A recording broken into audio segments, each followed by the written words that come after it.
The lawyer's office smelled like old leather and disappointment. I sat there, watching my siblings divide up Grandma Rose's estate while I clutched the only thing she'd left me, a worn deck of tarot cards wrapped in faded silk. My brother Nathan counted $100 bills with the practiced ease of someone who'd always expected wealth, while my sister Victoria examined the jewelry with a jeweler's loupe she'd brought specifically for this occasion. The family attorney, Mr. Whitmore, avoided my eyes as he read through the final distributions. 23 years old, and I was officially the family failure, the one who got mystical nonsense instead of money. Seriously, Lily? Victoria's voice dripped with false sympathy as she noticed me holding the cards. At least you got something that suits you. All that time you wasted with Grandma, listening to her crazy stories about fortune-telling and hidden meanings. Now you have her old cards to remember her by. She turned back to examining a particularly large emerald ring, holding it up to the light. This one alone is worth more than your entire year's salary at that bookstore. Nathan laughed, not even trying to hide his amusement. Maybe you can start a side business, Lily. Read fortunes for tourists. Might actually make some real money for once. He folded the cash into his wallet with deliberate slowness, making sure I saw every motion. Though I doubt even the cards could have predicted this outcome. The responsible grandchildren get the assets, and the dreamer gets dreams. If you're watching this because someone in your family makes you feel worthless, because you've been labeled the disappointment, the one who doesn't measure up, stay with me. Because sometimes the greatest treasures come disguised as worthless trinkets, and the real fortune isn't what everyone else can see. Like this video if you've ever felt overlooked, and share it with someone who needs to know their worth isn't measured in dollars and cents. The truth was, I'd spent more time with Grandma Rose than both of them combined. While they showed up for obligatory holiday dinners and birthday checks, I was there every Sunday for the last 5 years of her life. I held her hand through chemotherapy, learned her recipes, and yes, listened to her stories about the cards. She'd taught me that each card held meaning, that patterns revealed truths, and that nothing in life was truly random. But sitting in that sterile office, watching my siblings claim their prizes, I wondered if I'd been the fool all along. The house in Monterey goes to Nathan, Mr. Whitmore continued, his monotone voice making the words even more painful. The investment portfolio, valued at approximately $2.3 million, is to be divided equally between Nathan and Victoria. The vintage Mercedes, the boat, and the vacation property in Tahoe all go to Victoria. And to Lily? He paused, glancing at me with what might have been pity. The personal effects as specified, including the tarot deck that belonged to Rose's mother. $2.3 million, Victoria whispered to Nathan, and they shared a look of satisfaction that made my stomach turn. Plus the real estate. We're looking at close to $4 million each when everything's liquidated. And Lily gets cards, Nathan added, not bothering to whisper. Fitting, really. She always was living in a fantasy world, just like Grandma at the end. I wanted to tell them that Grandma Rose's mind had been sharp until her final breath, that her stories weren't fantasies, but carefully preserved family history. But what was the point? They'd made up their minds about both of us long ago.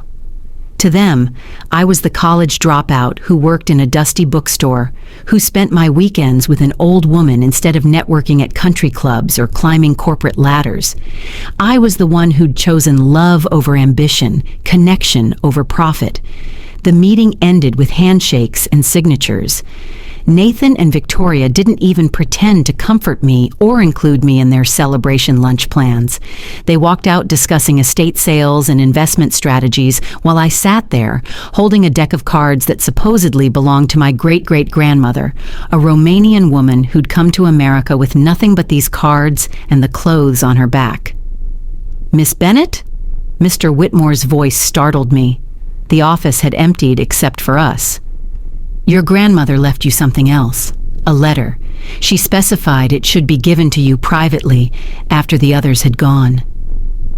My hands shook as I took the envelope. It was sealed with red wax, impressed with a symbol I recognized from the back of the tarot cards, an intricate rose intertwined with a crescent moon. Inside, Grandma Rose's spidery handwriting covered a single page. My dearest Lily, my true heir, my heart's companion. If you're reading this, then the wolves have taken what they believe is theirs, and you're left holding what they consider worthless. Good. Let them count their coins while you discover real treasure. The cards aren't just cards, sweet girl. They're a map. Your great-great-grandmother didn't come to America with nothing. She came with a fortune hidden so cleverly that 4 generations have passed without anyone discovering it. The cards know the way. Trust what I taught you. Look for the pattern within the pattern. Start with the Fool and end with the World. The order matters. The symbols matter. Everything I told you matters. They took the obvious money.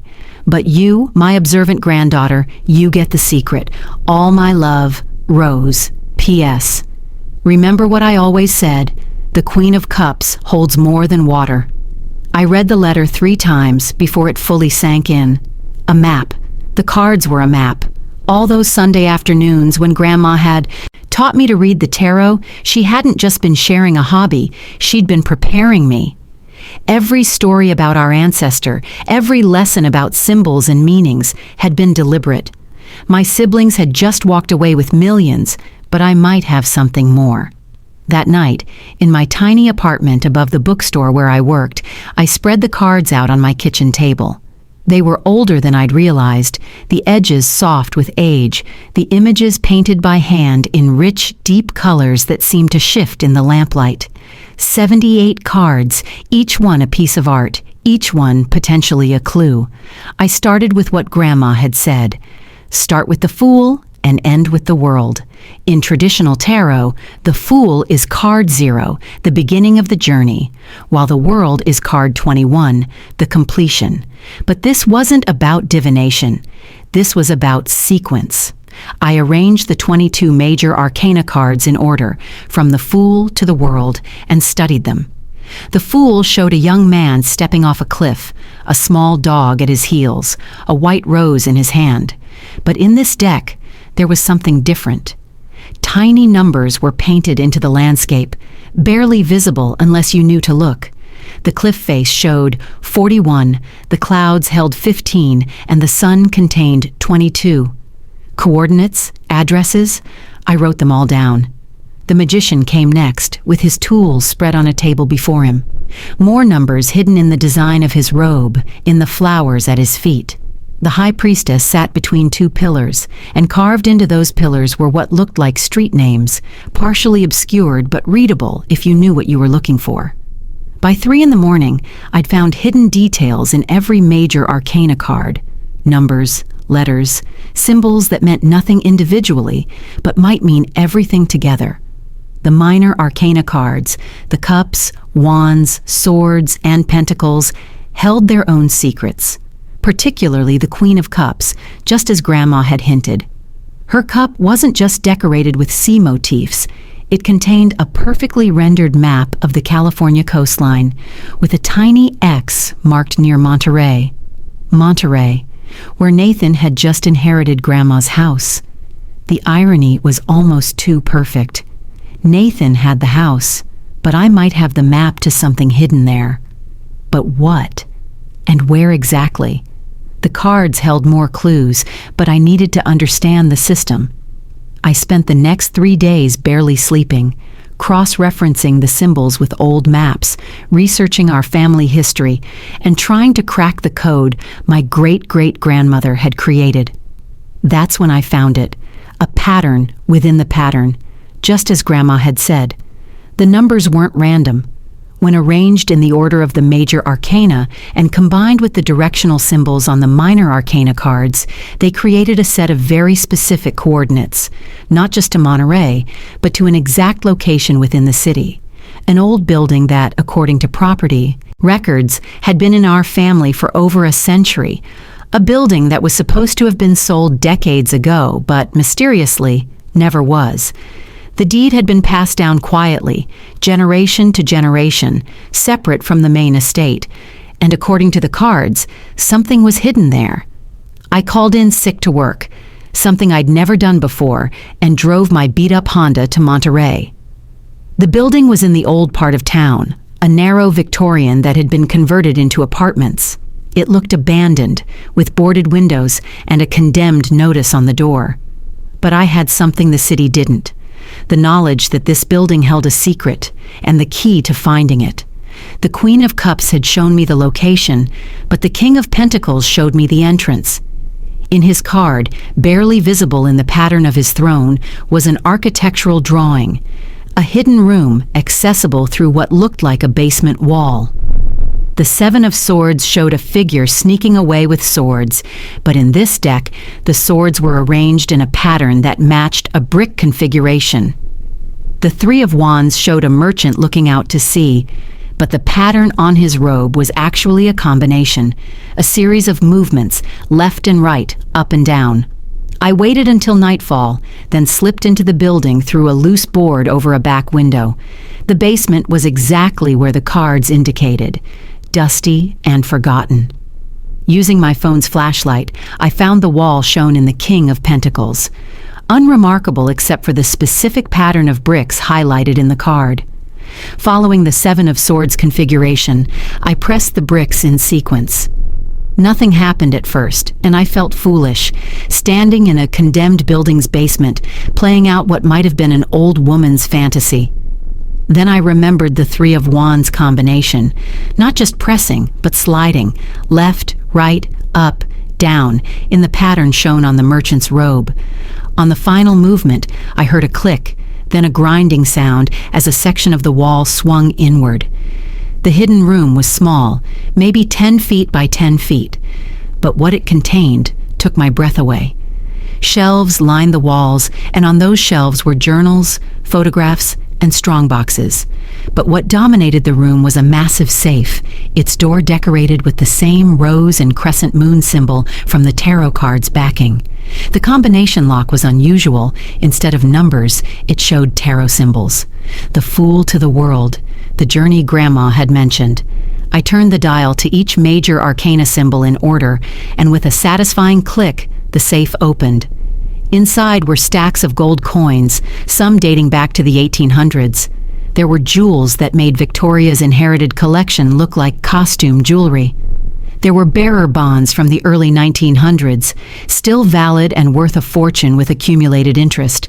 But more than the monetary value, there were documents, proof that our family had once owned significant land throughout California, much of it sold under suspicious circumstances. There were letters suggesting that my great-grandfather had been cheated by business partners, forced to sell at a loss or risk scandal.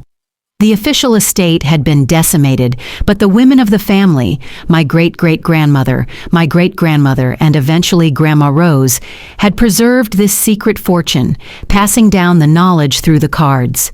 A leather journal sat on top of everything, and I opened it to find Grandma Rose's handwriting again. Lily, if you're reading this, you've proven yourself worthy of our family's true inheritance. This isn't just about money. It's about justice. The documents here prove that your great-grandfather was blackmailed and cheated.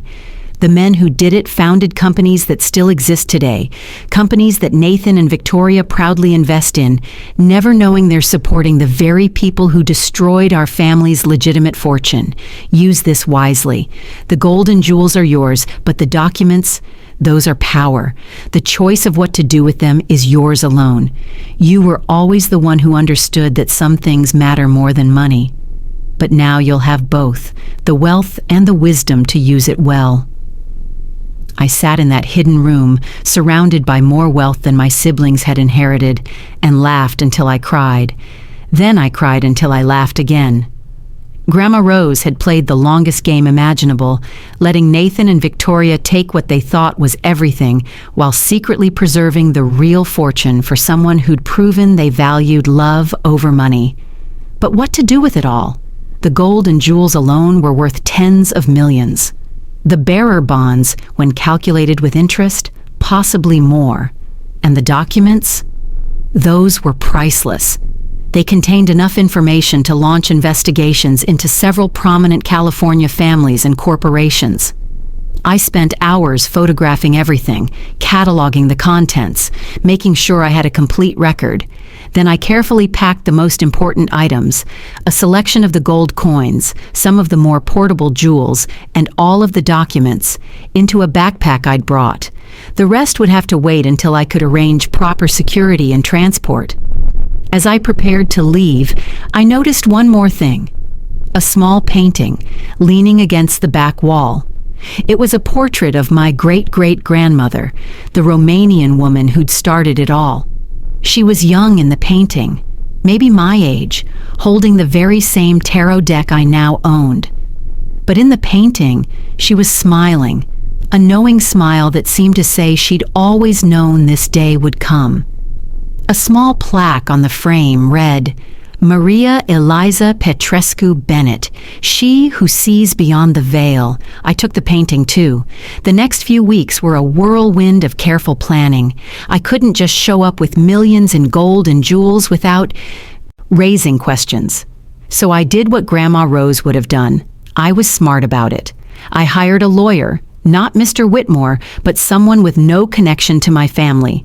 I had the gold coins appraised and sold gradually through legitimate dealers.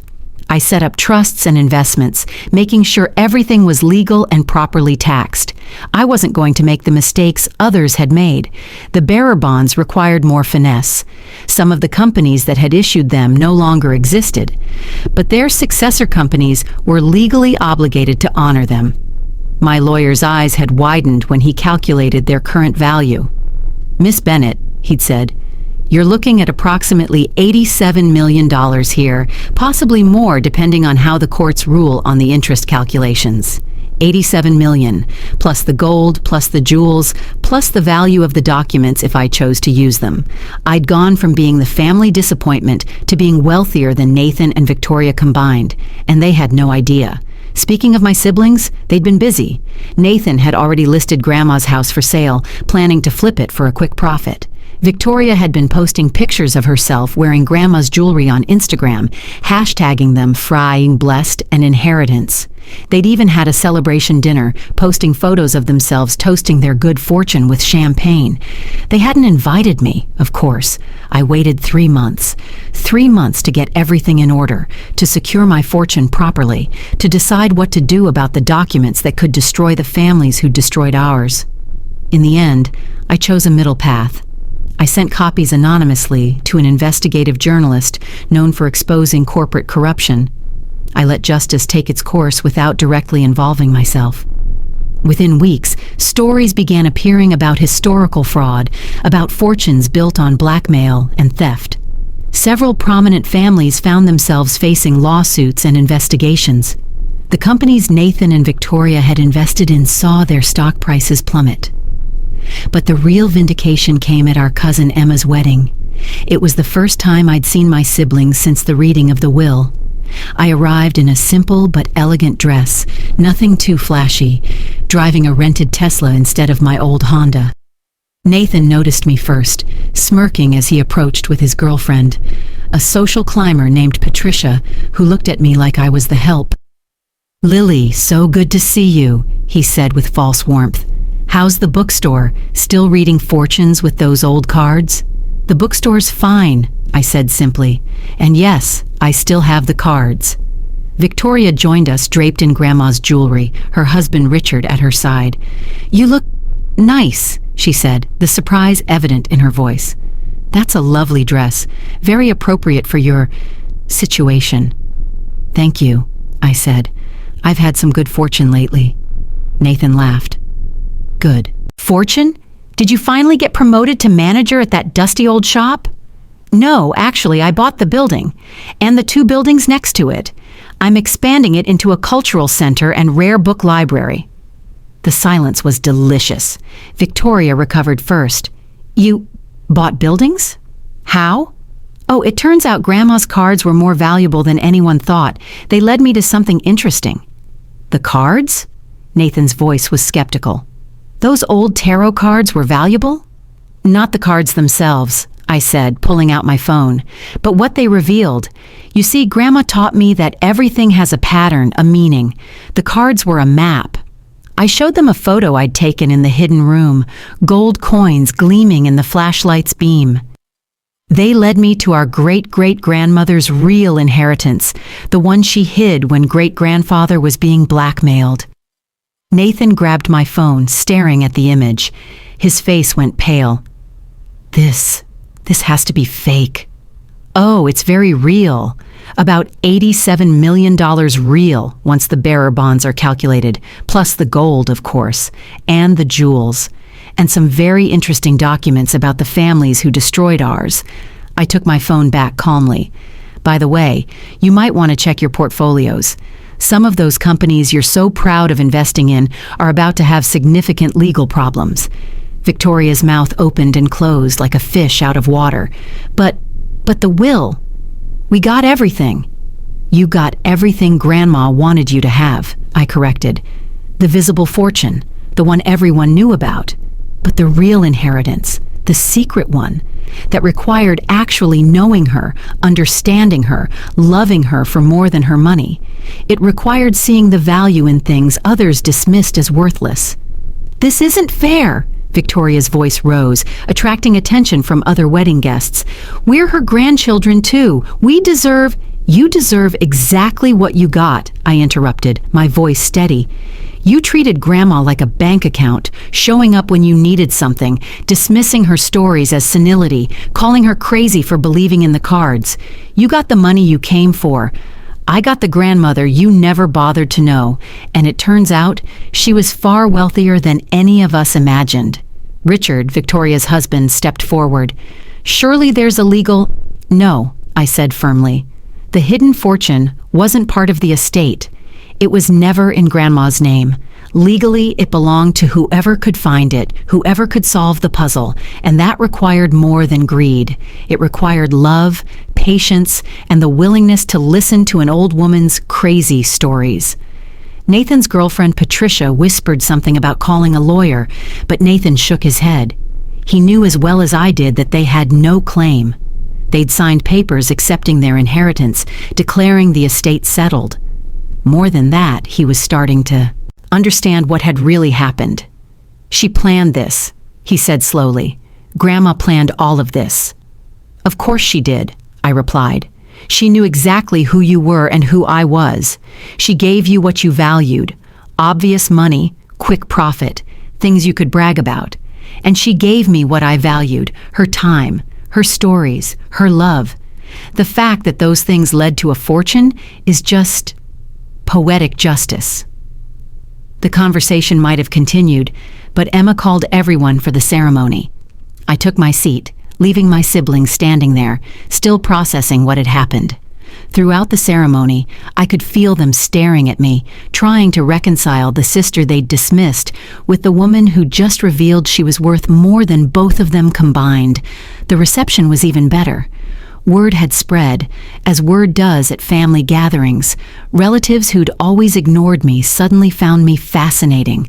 Uncle Robert, who'd once told me I was wasting my life in that bookstore, wanted to hear all about my plans for the cultural center. Aunt Margaret, who'd pitied me at the will reading, now wanted to know if I needed investors for any projects. But the best moment came when old Mrs. Chen, Grandma Rose's best friend, pulled me aside. She'd be so proud, she whispered, squeezing my hand. Rose always said you were the only one who really saw her. She told me about the cards, you know, not the secret, but that they were special, meant for someone who would understand. She knew it would be you. I miss her, I admitted, tears pricking my eyes. Of course you do. You loved her. That's the difference between you and them. She nodded toward Nathan and Victoria, who were huddled with their spouses, probably strategizing. They loved what she could give them. You loved who she was. That's why you deserve this fortune, my dear, because you never needed it to value her. As the evening wore on, Nathan approached me again, this time alone. The arrogance was gone from his face, replaced by something I'd never seen before: genuine regret. I need to know, he said quietly. Was it really in the house in Monterey? The one I inherited? No, I said, deciding to be kind. It was in the old building on Cannery Row, the one that was supposedly sold in the 60s. Turns out it wasn't. Grandma kept it off the books, paid the taxes through a trust. You never would have found it even if you'd known to look. He was quiet for a moment. We really screwed up, didn't we? Not just with the money, but with her. Yeah, I agreed. You did. You're not going to share any of it, are you? I looked at him, this brother who'd mocked me for years, who'd called me a failure and a dreamer. Would you, if our positions were reversed? He had the grace to look ashamed. No, probably not. Then you have your answer. But Nathan, I waited until he met my eyes. The investigative journalist who's been writing about those companies you invested in? He might receive some interesting information about a land deal in Monterey, a deal where the current owner unknowingly bought property with unclear title. You might want to sell that house quickly before its history becomes complicated. His face went white. You wouldn't. I'm giving you a warning, which is more than you ever gave me. Sell the house, take the profit, and don't be greedy. Because yes, I would, and I will if you don't move fast. He left the reception shortly after that, Patricia trailing behind him, complaining about leaving early. Victoria stayed, but she avoided me for the rest of the night, the grandma's jewelry she wore now seeming to weigh her down rather than lift her up. The months that followed were some of the best of my life. I didn't just expand the bookstore, I transformed it into something Grandma Rose would have loved. The Bennett Cultural Center and Rare Book Library became a haven for storytellers, historians, and yes, tarot readers. I hosted free workshops on family history preservation, on the power of storytelling, on finding meaning in symbols and tradition. The original tarot deck was displayed in a climate-controlled case, along with the portrait of Maria Eliza Petrescu Bennett and the story of how a Romanian immigrant used her wit and wisdom to preserve a fortune for future generations. I also established the Rose Bennett Foundation, focusing on preserving immigrant stories and supporting young women who, like me, chose passion over conventional success. The foundation's mission statement read, "Honoring those who see value where others see worthlessness, who find treasure in stories, and who understand that the greatest inheritance is love." Nathan did sell the house in Monterey, quickly and quietly, just before a historical society announced they were investigating claims about the property's past. Victoria's husband, Richard, left her when the companies they'd invested in collapsed under the weight of litigation. She kept Grandma's jewelry, but I heard she had to sell most of it to cover their losses. The last I heard, she was working as a real estate agent, which seemed fitting somehow. As for me, I kept the cards, not displayed with the others, but in my apartment, in a special box lined with silk. I still read them sometimes, not for fortune-telling, but for remembering. Each card holds a memory of Sunday afternoons with Grandma Rose, of her weathered hands guiding mine, of her voice telling stories that everyone else dismissed as fantasy. The Queen of Cups sits on my desk as I write this, her knowing smile reminding me of Grandma Rose. In the traditional tarot, she represents intuition, emotional intelligence, and the ability to see beneath the surface. She represents someone who understands that not all treasures glitter, that the most valuable things often come disguised as ordinary, even worthless. The Queen of Cups holds more than water, Grandma had said. She held secrets, she held love, and she held the key to a fortune that only someone who valued both could find. I think about the day of the will reading often, how Nathan and Victoria had walked out with their millions, so satisfied with themselves, so sure they'd won. They'd counted their money while I'd clutched those cards, feeling like the family failure. If only they'd known that Grandma Rose had orchestrated it all, that their greed had blinded them to the real treasure, that the granddaughter they'd dismissed as a dreamer was about to discover a fortune beyond their wildest imagination. But that's the thing about true wealth. It rarely announces itself. It hides in plain sight, in old stories and dismissed traditions, in the patience to listen to an elderly woman's ramblings, in the love that stays when there's seemingly nothing to gain. Nathan and Victoria took the money everyone could see. I got the fortune hidden in stories, protected by symbols, and revealed only to someone who understood that love is the greatest treasure of all. The cards taught me one final lesson, one Grandma Rose had been trying to teach me all along. Your worth isn't determined by what others can see or what they think you deserve. Sometimes the greatest inheritances come wrapped in seeming worthlessness, and the richest people are those who recognize treasure where others see trash. Every Sunday, I visit Grandma Rose's grave. I bring fresh roses and sit for a while, telling her about the cultural center, about the people who come to learn their family histories, about the young women the foundation has helped. I tell her about Nathan's panic when he sold the house, about Victoria's husband leaving, about how the families who destroyed ours are finally facing justice. But mostly, I thank her for the Sundays, for the stories, for seeing in me what no one else did.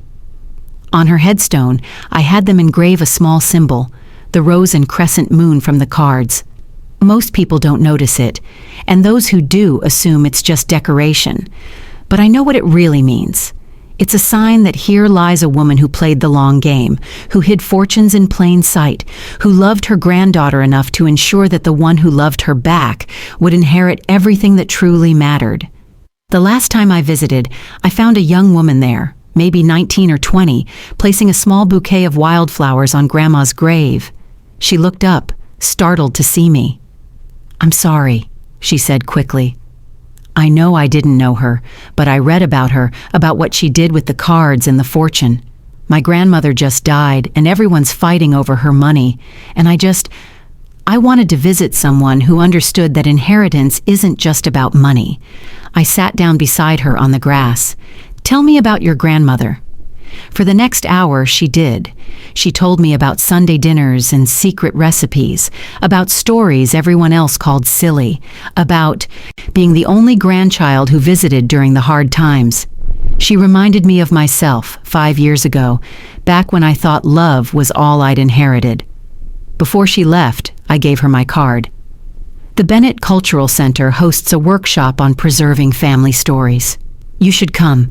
Bring anything your grandmother left you, especially the things others think are worthless. She looked at the card, then at me. Do you really think there could be more? Hidden meanings in what she left?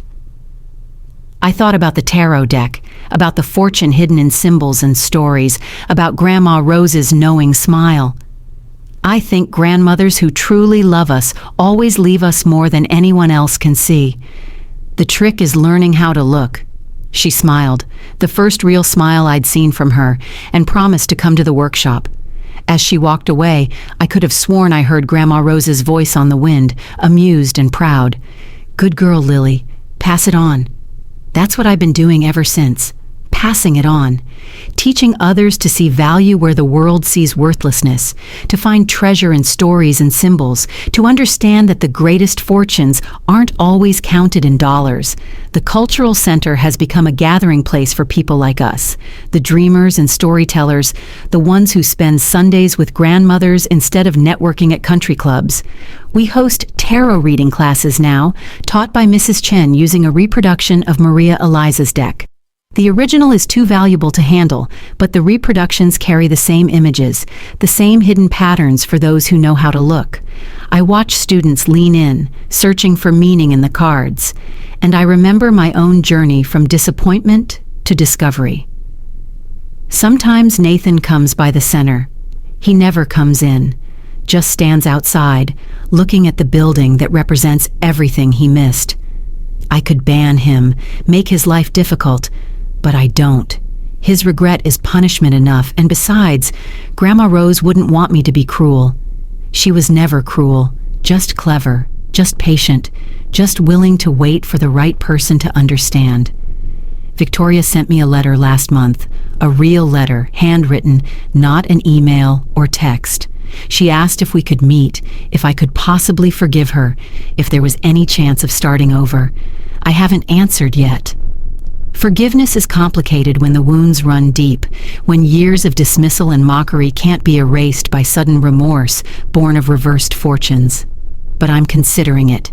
Grandma Rose forgave those who hurt her, even as she carefully protected her fortune from them. The letter sits on my desk next to the Queen of Cups, waiting for me to decide. Victoria wrote that she's been thinking about Grandma Rose, really thinking about her for the first time. She said she found old photos of Grandma as a young woman, vibrant and clever, nothing like the old woman she'd dismissed. She started to understand what she missed, what we all missed except for me, who was lucky enough to see it. Maybe that's the real inheritance, not the gold or the jewels or even the poetic justice of it all, but the ability to see people as they really are, to value what others overlook, to find treasure in what seems ordinary. Grandma Rose gave me that gift through all those Sundays together, through all those stories about the cards, through her patient teaching that everything has meaning if you know how to look. The tarot deck sits in its silk-lined box, waiting. I don't read it for fortune-telling, but sometimes, late at night, I spread the cards out and remember. The fool starting his journey, not knowing he's about to discover everything. The magician with his tools of transformation. The high priestess guarding secrets. Each card a piece of the puzzle that led me to a fortune, but more importantly, each card a memory of Grandma Rose's voice, her hands, her unwavering faith that I would understand. The money has changed my life, obviously. I live comfortably now, without the constant worry about rent and bills that used to keep me awake. I travel, something I could never afford before. I've been to Romania, to the village where Maria Eliza was born, where I found distant cousins who still remember stories about the girl who left with nothing but a deck of cards and built a fortune in America. I brought them copies of the deck, told them the story of how their ancestors' cleverness had survived through generations. But the money hasn't changed who I am. I still work at the bookstore, though now I own it. I still spend Sundays quietly, though now it's at the cultural center, helping others preserve their family stories. I still value love over profit, connection over networking, stories over stocks. The difference is that now I can afford to live by those values without sacrifice. Last week, a young man came into the center with a box of what he called junk from his grandfather's estate. His family had taken the valuable stuff, he said, and left him with worthless papers and old photographs. I spent 3 hours with him, going through everything, and we found a land deed from 1892, a passport that revealed his grandfather had been a war hero, and photographs that documented a family history no one had bothered to preserve. "This isn't junk," I told him. "This is treasure. Your family took things that have price tags. You got things that are priceless." He looked at me skeptically, the same way I'd once looked at the tarot cards. "But it won't pay my student loans." "Maybe not directly," I admitted, "but stories have value. History has value. That land deed might lead somewhere. Those photographs could be important to historians. And that passport, war heroes' descendants, sometimes qualify for benefits no one knows about. Don't dismiss something just because its value isn't obvious." I gave him the card for a historian who specializes in military records, a contact for the local historical society, and a recommendation for a genealogist who works pro bono for interesting cases. Maybe he'll find a fortune like I did, or maybe he'll just find stories.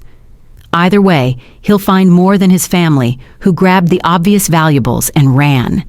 That's Grandma Rose's true legacy, not just the fortune she preserved, but the lesson that treasure comes in many forms. Every person who walks into the cultural center looking for meaning in what others called meaningless, every family story preserved, every pattern recognized in seeming chaos, carries forward what she taught me. The Queen of Cups still holds more than water. She holds the wisdom of women who came before, who hid fortunes in plain sight, who passed down secrets through stories and symbols. She holds the laughter of Sunday afternoons, the warmth of held hands, the patience of teaching what others wouldn't bother to learn. She holds the triumph of love over greed, of wisdom over ignorance, of those who see value where others see worthlessness. Sometimes I dream about Grandma Rose. In the dreams, she's young, like in the portrait of Maria Eliza, and she's holding the cards, spreading them out in patterns I almost but don't quite understand. "There's more," she always says in the dreams. "You found the fortune, but there's more." I wake from these dreams wondering what else the cards might reveal. I've studied them exhaustively, found the fortune they hid, but sometimes, when the light hits them just right, I see shadows of other patterns, hints of other secrets. Maybe there is more. Maybe Maria Eliza hid multiple fortunes, multiple truths, multiple lessons in these 78 pieces of painted history. Or maybe the more Grandma Rose speaks of in dreams isn't material at all, but the continuing revelation of what it means to see clearly, to value correctly, to love without condition. Nathan called yesterday. The house in Monterey sold successfully, and he managed to avoid the complications I'd warned him about.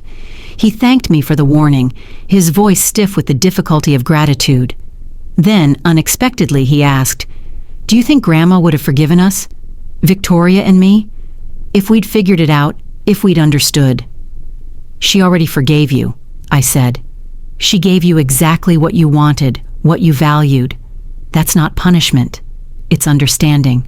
She saw you clearly and loved you anyway, just differently than she loved me." But the fortune was never about punishment or reward. It was about recognition. She recognized that I would see its value, that I would understand the stories, that I would preserve not just the wealth but the wisdom. "You would have sold the cards at an estate sale, Nathan. You know you would have." He was quiet for a long moment. "Yeah," he finally admitted. "I would have." "So she gave them to me. And she gave you the house and the money you wanted. Everyone got what they could. Appreciate. You got more. I got different. And I got it because I spent 5 years of Sundays learning to see what you couldn't be bothered to look for." The conversation ended there, but it felt like something had shifted. Not forgiveness exactly, but understanding. Nathan and Victoria are starting to grasp that this was never about Grandma Rose choosing favorites, but about her recognizing who could carry forward different parts of her legacy. They got the financial estate. I got the family history, the stories, the secrets, and yes, the hidden fortune that came with them. Today marks exactly 1 year since I found the hidden room in that condemned building. 1 year since my life changed completely. I'm sitting in the cultural center, surrounded by books and stories, watching people discover their own family histories. The original tarot deck is in its climate-controlled case, and dozens of visitors stop to look at it every day, to read the story of Maria Eliza and Rose and the fortune hidden in symbols. A little girl, maybe 7 or 8, is pressed against the case, staring at the Queen of Cups with intense concentration. Her grandmother stands beside her, reading the placard that tells the story. "Grandma," the little girl says, "do you have secrets too?" The grandmother smiles, a knowing smile that reminds me of Grandma Rose. "Everyone has secrets, sweetheart. The trick is knowing which ones to share and which ones to hide until the right person comes along." "How do you know who the right person is?" "Oh, you'll know. It's the person who listens to your stories even when everyone else says they're silly. The person who sits with you even when you have nothing to give them. The person who sees treasure where everyone else sees trash." The little girl nods solemnly, then turns back to the cards. "I want to be the right person." "Then listen," her grandmother says. "Listen to stories. Look for patterns. Value love over money. And always, always remember that the best treasures are the ones hidden in plain sight. They walk away hand in hand, and I think about cycles, about patterns, about how stories repeat through generations. Somewhere, that little girl might be receiving an inheritance of stories and symbols that her family doesn't understand. Somewhere, another grandmother is encoding secrets in recipes or quilts or garden plans, waiting for the right grandchild to understand. The Queen of Cups smiles her knowing smile, and I smile back. We understand each other, she and I. We understand that water reflects not just images, but truth. that emotions run deeper than logic, that intuition can lead to treasures reason would never find. We understand that sometimes the greatest fortune is being the one who understands. As the sun sets over Monterey Bay, painting the sky in shades of rose and gold, I think about Grandma Rose one more time. I think about her patience, her cleverness, her absolute faith that love would triumph over greed. I think about how she orchestrated this entire story, from leaving me the cards to ensuring I'd be the only one who could interpret them.